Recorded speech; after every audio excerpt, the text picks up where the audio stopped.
Da religiosidade, tá? Vamos imaginar a religião como um lugar que tem paredes. Por exemplo, quando você olha esse espaço onde nós estamos, esse templo onde nós estamos, você olhando aqui para frente, você vê uma parede. Se você olhar para trás, você vê uma parede. Se você olha para este lado, você vê uma parede. Se você olha para cá, você vê outra parede. Estas paredes nos impedem de atravessar. Por exemplo, se eu quiser ir para lá, eu vou ficar parado aqui, porque eu não vou conseguir ir para lá, porque tem uma parede aqui. Eu só vou conseguir ir para lá se eu derrubar essa parede, se eu quebrar essa parede. A religiosidade, ela coloca paredes que impedem muitas vezes a gente de viver a nossa vida cristã na sua plenitude. E a gente vai estar observando algumas dessas paredes, para que a gente viva uma vida cristã abençoada e total, e não presos à religiosidade que está impregnada no cristianismo. Tá bom? Presta muita atenção nessa palavra em nome de Jesus. Tá bom? Eu vou pedir para que você abra a sua Bíblia. É Gênesis capítulo 1, os versos 26 a 28. Eu vou colocar o texto aqui na frente também, para facilitar, mas você pode deixar a sua Bíblia aberta. Se você quiser fazer alguma anotação também na sua Bíblia, você pode fazer, tá? Gênesis capítulo 1, versos 26 até o verso 28. Vamos lá? Também disse Deus: façamos o homem à nossa imagem, conforme a nossa semelhança. Tenha ele domínio sobre os peixes do mar, sobre as aves do céu e sobre os animais domésticos, sobre toda a terra e sobre todos os répteis que rastejam pela terra. Criou Deus, pois, o homem à sua imagem. A imagem de Deus o criou, homem e mulher os criou. E Deus os abençoou e lhes disse: sede fecundos e multiplicai-vos, e enchei a terra, e sujeitai-a, dominai sobre os peixes do mar, e sobre as aves do céu, e sobre todo animal que rasteja sobre a terra. Até aqui. Irmãos, quando a gente ouve a respeito do Evangelho, por exemplo, alguém vem pregar o Evangelho para a gente, ou a gente vai pregar o Evangelho para alguém, nós corremos o risco de não contar tudo, de não dizer tudo. O que eu quero dizer com isso? É que o Evangelho significa boas novas, boas notícias. O Evangelho, ele não significa apenas pecado e cruz. O que eu estou querendo dizer? Eu vou, por exemplo, evangelizar o Claudemar. Eu não vou chegar para o Claudemar e dizer: olha, Claudemar, você é um pecador e você precisa de Jesus para ser salvo. Isto é verdade? É verdade. Mas não é toda a verdade. Porque, irmãos, presta atenção. O Evangelho, ele não começa com o pecado. O Evangelho começa com a criação. A Bíblia, na teoria, ela começa em Gênesis 1. Na prática, muitas vezes, no nosso dia a dia, parece que ela começa em Gênesis 3, quando o homem comete pecado. Só que, na verdade, o Evangelho, as boas novas, elas iniciam em Gênesis capítulo 1, versículo 1, com a criação de Deus. No princípio criou Deus os céus e a terra. E disse Deus: façamos o homem conforme a nossa imagem e a nossa semelhança. É muito melhor você, quando for evangelizar alguém, Você chegar e dizer para essa pessoa, por exemplo, eu conheço o Ney, e o Ney está passando por uma dificuldade, ele está cometendo pecados e erros, e isso tem destruído a vida dele. E eu conheço a Jesus, e eu quero salvar a vida do Ney, eu quero falar do amor de Deus para o Ney. É muito mais produtivo se eu chegar para ele e falar: Ney, chega aqui. O Ney chega e eu falo: Ney, você sabia que você foi criado por Deus? E que você foi criado para a glória de Deus? E que quando Deus te criou à semelhança dele. E aí o Ney vai falar: mas o que aconteceu com a minha vida? O que aconteceu com a sua vida foi que aconteceram alguns deslizes que te afastaram de Deus. Mas isso pode ser mudado em Cristo Jesus. Você entendeu como é que muda as coisas? Porque Evangelho, irmãos, não começa com o pecado. Evangelho começa com a criação. É boa notícia. Deus te criou. E Ele te criou para a sua glória. E Ele te criou pessoa abençoada. E Ele te criou pessoa curada, pessoa restaurada, pessoa liberta, pessoa abençoada. E Ele quer fazer isso de novo na sua vida. Evangelho não termina com a cruz, porque nós temos uma vida eterna. A boa nova é que Deus nos criou, e Ele nos criou para a eternidade. Deus nos criou para a eternidade. Então, irmãos, vamos lá para o começo. Deus, Ele criou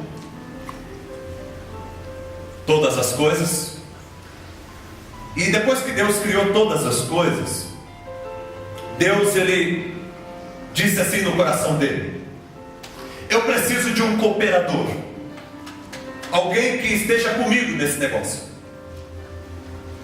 Deus criou os luminares, Deus criou o universo, Deus criou as estrelas, Deus colocou cada coisa no seu lugar, Deus criou os animais, Deus, Ele criou as aves estavam voando, os animais correndo para lá e para cá. Deus fez separação entre águas e águas e colocou a terra, e Deus preparou todas as coisas, e Deus disse no coração dele: agora eu preciso de um cooperador, eu preciso de alguém que esteja comigo nesse projeto. E Deus pensou, e Deus decidiu então criar o homem. E quando Deus criou o homem, criou a humanidade, criou eu e você, criou a humanidade, Deus nos criou à sua imagem e à sua semelhança.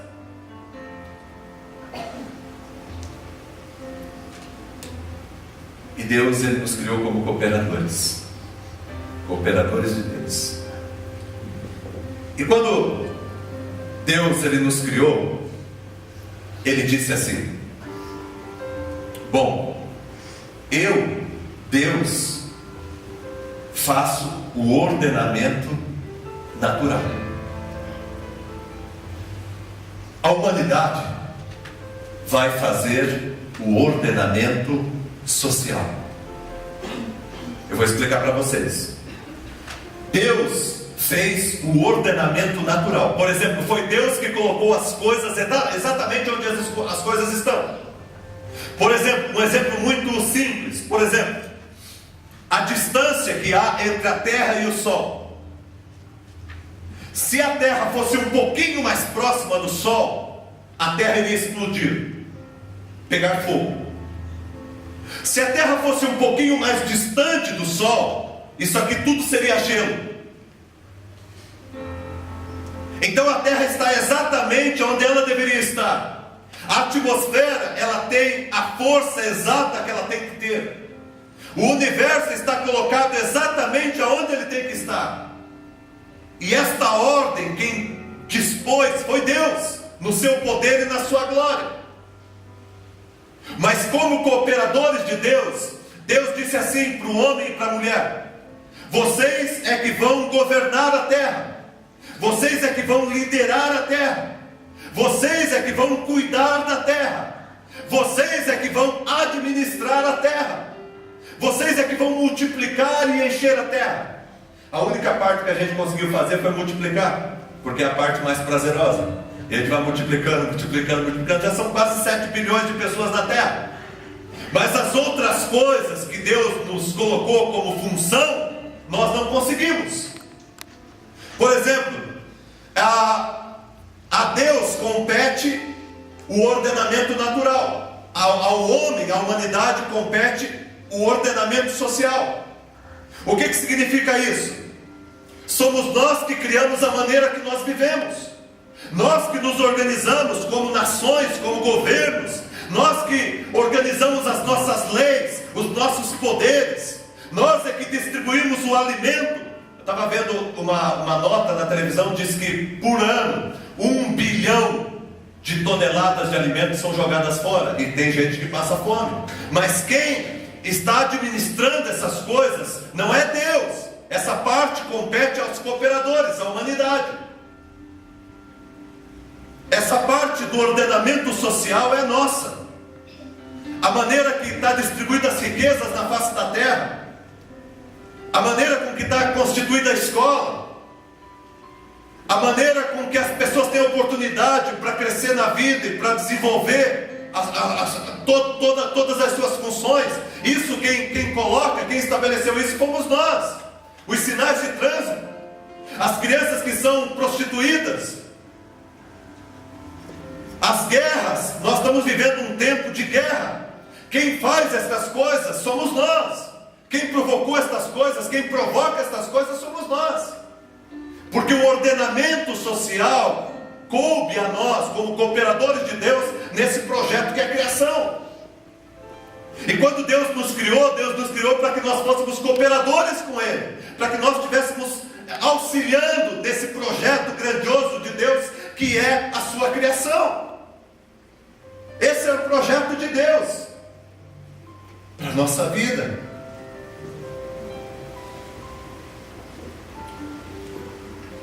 Somos nós que distribuímos as coisas da maneira que as coisas estão sendo distribuídas. E aí, Adão e Eva queriam saber como que eles iam conseguir fazer isso. Tudo bem, Deus, como que a gente vai conseguir fazer isso que o Senhor está falando? A gente vai ser cooperador, mas como que a gente vai conseguir fazer? Aí Deus disse para eles o seguinte, Zé, Deus falou assim, bom, eu vou vir conversar com vocês todas as tardes, e aí eu vou falar para vocês o que vocês devem fazer.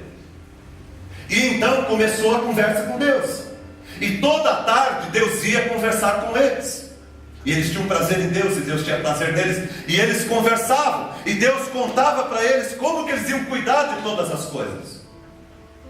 E Deus estava dizendo para eles, olha, vocês, e Deus ia ensinando como que eles tinham que cuidar das coisas. Mas chegou uma época em que na cabeça deles surgiu uma ideia. Vamos tirar Deus desse negócio, vamos tirar Deus dessa ideia, e vamos nós mesmos fazer as coisas do nosso jeito, do que a gente sabe fazer. E eles decidiram tirar Deus do negócio. Deixa Deus, que nós vamos fazer na terra do jeito que a gente quiser.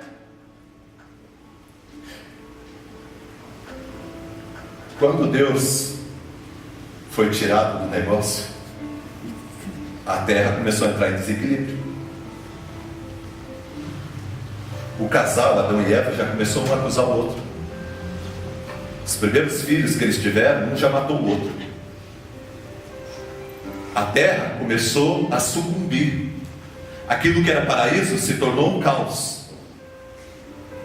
Porque nós, sem Deus, não temos condições de cuidar das coisas que Deus criou.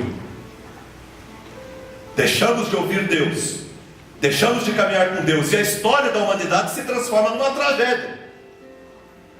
E essa tragédia, ela vai se perpetuando. Ela vai se perpetuando. Mas Deus, Ele nos ama tanto, que Ele quer nos ajudar. E o caos chegou a tal ponto que a própria família que era constituída, já não era mais constituída de Adão e Eva. Agora é a família de Adão e Adão, Eva e Eva. Tem Adão que não era Adão, virou Adão agora. Tem Eva que não era Eva, virou Eva agora. E nós vamos transformando tudo nesse caos, nessa bagunça. E o mundo está nessa bagunça. Porque o que competia a nós éramos dependentes de Deus e nós não queremos mais ouvir Deus. Mas Deus, Ele nos amou tanto, Karina, que um dia Deus falou: eu preciso voltar a trabalhar com esse povo, eu preciso voltar e restaurar esse povo. E aí presta atenção no que eu vou te dizer. Deus um dia chamou um rapaz chamado Abrão e disse: bom, eu quero conversar com você. E Abrão foi conversar com Deus, e Deus disse: olha, eu estou a fim de ajudar vocês, se vocês quiserem. Eu estou a fim de ajudar vocês a restaurar essa bagunça que virou a humanidade e a criação. Presta atenção, gente. Abraão disse: tudo bem, então o Senhor nos ajuda, mas como que vai ser? Que dia que o Senhor pode falar para nós? Como que vai ser? E Deus diz: bom, eu vou falar com vocês no sábado. Presta atenção. É para colocar o mundo em ordem. E Deus chamou Abraão e disse: bom, eu vou conversar com vocês no sábado. Tá, e aonde o Senhor vai conversar? A gente vai constituir um templo, e naquele templo eu vou conversar com vocês. Aí, pode colocar. Aí,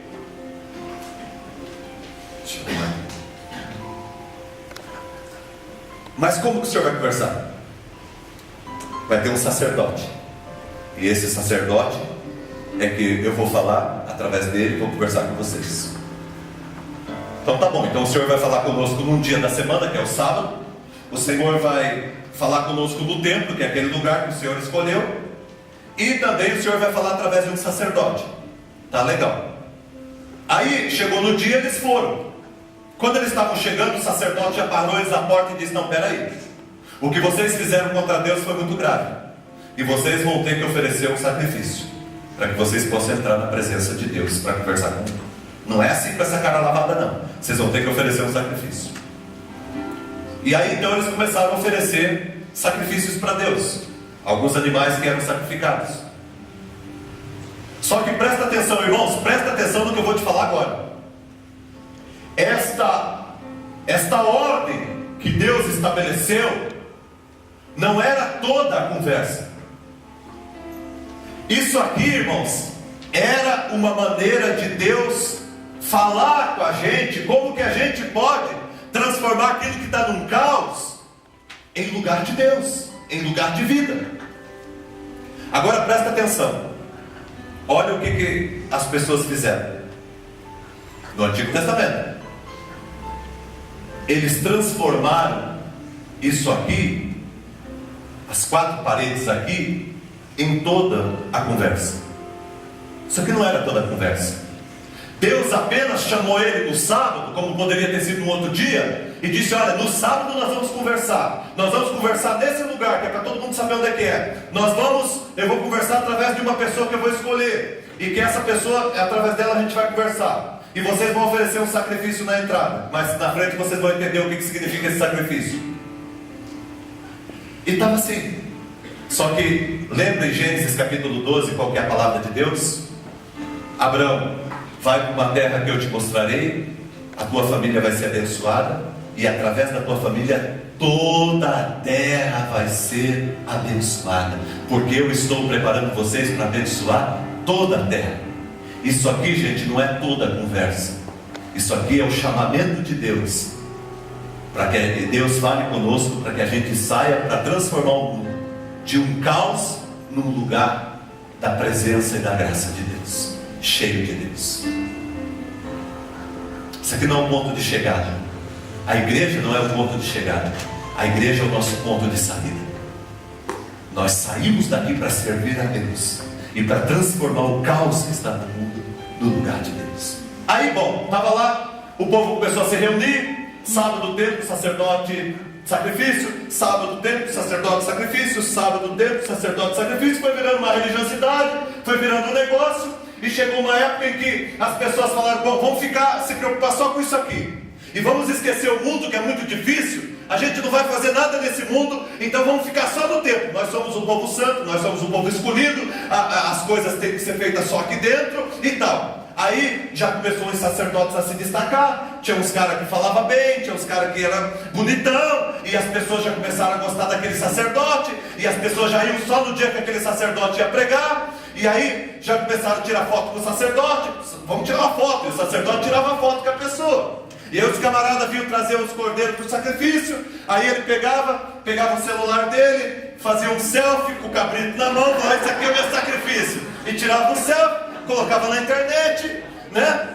Meu sacrifício, estou trazendo meu sacrifício para a igreja. Tirava foto, colocava no Facebook e tal, nas redes sociais, no Instagram e tal. Esse é o meu sacrifício. E esqueceram que na verdade essa aqui é só a conversa, porque a nossa vida é lá fora. Isso aqui é a nossa conversa. Essa aqui é a nossa conversa. A nossa vida é lá fora. E aí resumiram toda a conversa de Deus, todo o projeto de Deus de salvar o mundo nessas 4 paredes: sábado, templo, sacerdote, sacrifício. E os temas que eram abordados já não era mais com respeito à perdição e à morte que está envolvendo todo mundo, a ação do inimigo no mundo, mas os temas e as conversas agora: será que o sábado, que horas que nós temos que reunir, até que horas que tem que ser, como que tem que ser, qual que é a roupa que o sacerdote vai ter que vestir, como que ele vai se portar. A conversa era toda essa. O templo, onde é que vai ser o templo, como que vai ser, vamos colocar um vaso no templo. As discussões deixaram de ser aquilo que era interessante, que era saudável, e passaram a ser coisas que para Deus não tem nenhum valor. Se você coloca o vaso ali, ou se você coloca o vaso aqui.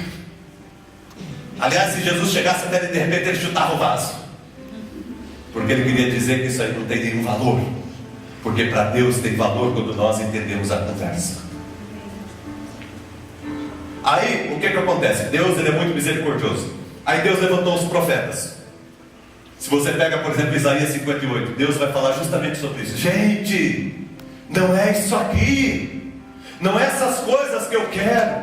O que eu quero é que vocês cuidem das crianças que estão na rua. O que eu quero é que vocês lutem contra a injustiça. O que eu quero é que vocês promovam vida. O que eu quero é que vocês tenham bom testemunho lá fora e vivam como servos de Deus. Eu quero que vocês sejam instrumentos meus, aonde eu tenho colocado vocês. Não é isso aqui. E aí o povo respondeu para Deus. Sabe como que ele respondeu para Deus? Mataram os profetas. Vou matar os profetas. Teve um que foi apedrejado, outro cortaram o pescoço. E foi tudo assim, porque o povo não queria. Aí Deus mandou Jesus. Presta atenção, gente, presta muita atenção. Deus mandou Jesus, porque eles entenderam o sacrifício, que o sacrifício era o próprio Filho de Deus. E quando Deus mandou Jesus, interessante, presta atenção no que eu vou te dizer. Jesus, ele veio, e quando Jesus começou o ministério dele, ele arrebenta com tudo isso aqui. Sabia que Jesus arrebentou com toda essa estrutura? Por exemplo, Jesus curou no sábado. Sábado não podia curar. É pecado curar no sábado. O Senhor está curando no sábado. Jesus curou no sábado. Jesus deu comida para os discípulos no sábado. Ele trabalhou no sábado. Ele arrebentou com a doutrina da religiosidade